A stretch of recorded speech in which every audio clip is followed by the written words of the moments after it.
Bible పట్టుకున్నవాడు చరిత్రలో ఉన్న ప్రతి విషయాన్ని మాట్లాడితే ప్రపంచంలో ఎవడైనా బైబిల్ ముందు తలదించాలే తప్ప బైబిల్లో తప్పులు ఉన్నాయని కానీ, బైబిల్ మత గ్రంథం అని కానీ ఎవడు అనలేడు. బైబిల్ బోధించే విధానం తెలిస్తే, బైబిల్ బోధించే విధానం రాకపోతే కామెంట్స్ చేస్తారు. ఒక ఆమె ఈ మధ్యకాలంలో నిజంగా అండి యూట్యూబ్లో ఆ మాట్లాడిన మాటలు చాలా వైరల్ అయ్యాయి. ఏంటో తెలుసా ఆ మాట్లాడినటువంటి మాట? నిజంగా వేదికకి ఆమె మాట్లాడుతుంది, ఏమంటే మీ ఇంట్లో గ్యాస్ అయిపోయింది అనుకోండి, గ్యాస్ అయిపోతే మీరు పరిశుద్ధాత్మ దేవుడికి చెప్పండి, ఆయనే గ్యాస్ ఆయన తీసుకొచ్చి ఇంటి ముందు పెడతాడట. ఏంటిది? ఏం బోధిది?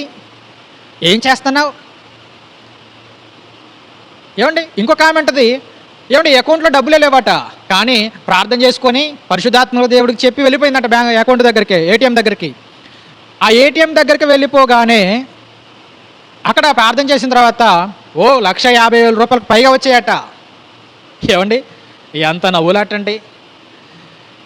నిజంగా ఈరోజు సమాజంలో సాతాను ప్రవేశపెట్టిన గూఢాచారులు అనేక మంది ఉన్నారు. క్రైస్తవ్యాన్ని నవ్వుల పాలు చేయడానికి ఎందరో ఉన్నారు.